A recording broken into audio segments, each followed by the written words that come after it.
भोलेनाथ की पूजा में सफेद पुष्प चढ़ाए जाते हैं, किंतु केतकी एक ऐसा पुष्प है जिसे महादेव कभी स्वीकार नहीं करते हैं। आखिर महादेव केतकी के पुष्प को स्वीकार क्यों नहीं करते हैं? जानेंगे इसका कारण और इसके पीछे का ज्ञान।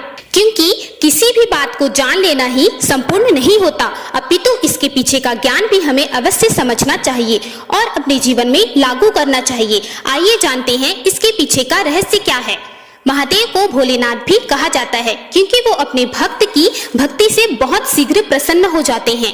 अगर उनका भक्त रोजाना श्रद्धा के साथ उन्हें जल भी अर्पित करे तो भी महादेव की असीम कृपा का पात्र बन जाता है। अपनी पूजा के दौरान महादेव धतूरा, आक, बेलपत्र आदि को भी प्रेम पूर्वक स्वीकार कर लेते हैं, लेकिन अन्य देवी देवताओं के पूजा के नियमों के समान ही महादेव की पूजा से जुड़ी कुछ बातें हैं। मान्यता है कि भोलेनाथ को सफेद रंग के पुष्प बहुत प्रिय हैं, किंतु केतकी का पुष्प सफेद होने के बाद भी केतकी का पुष्प शिव जी को नहीं चढ़ाना चाहिए। भोलेनाथ की पूजा में केतकी का पुष्प वर्जित माना जाता है। इसके पीछे एक पौराणिक कथा है। शिव पुराण के अनुसार एक बार ब्रह्मा जी और भगवान विष्णु में विवाद छिड़ गया कि दोनों में श्रेष्ठ कौन है। इसका फैसला स्वयं महादेव को करना था। तभी वहाँ एक विशाल ज्योतिर्लिंग प्रकट हुआ। इस पर शिव जी ने कहा कि ब्रह्मा और विष्णु में से जो भी इस ज्योतिर्लिंग का आदि या अंत बता देगा वो ही श्रेष्ठ कहलाएगा। ब्रह्मा जी ने ज्योतिर्लिंग का प्रारंभ खोजने के लिए नीचे की ओर जाने का निर्णय लिया और भगवान विष्णु ज्योतिर्लिंग का अंत खोजने ऊपर की ओर चल पड़े। नीचे की ओर जाते समय ब्रह्मा जी ने देखा कि एक केतकी का फूल भी उनके साथ नीचे आ रहा है। ब्रह्मा जी ने केतकी के पुष्प को खुद के पक्ष में झूठ बोलने के लिए राजी कर लिया और महादेव के पास पहुंचकर कहा कि उन्होंने पता लगा लिया है कि ज्योतिर्लिंग कहां से उत्पन्न हुआ।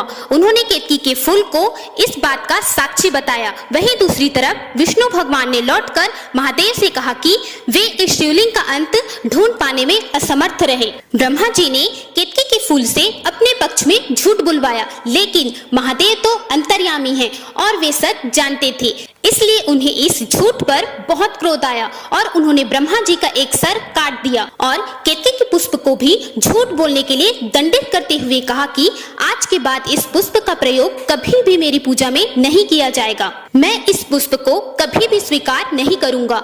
इसके बाद शिव जी ने कहा कि मैं ही आदि हूँ और मैं ही अंत हूँ। मैं ही सृष्टि का कारण, उत्पत्ति करता और स्वामी हूँ। मुझसे आप दोनों की उत्पत्ति हुई है। ये ज्योतिर्लिंग भी मेरा ही स्वरूप है। इसके बाद ब्रह्मा जी को अपनी भूल का एहसास हुआ।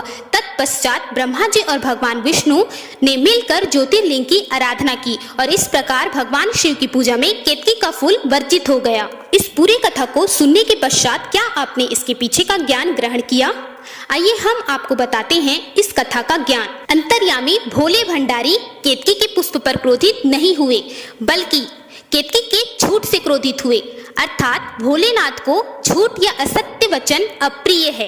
यदि आप सावन में भगवान शिव को प्रसन्न करना चाहते हैं तो इस कथा से सीखते हुए असत्य वचन का त्याग करें और मन के साथ साथ अपने वचन को भी साफ रखें और फिर भोलेनाथ की पूजा अर्चना करें।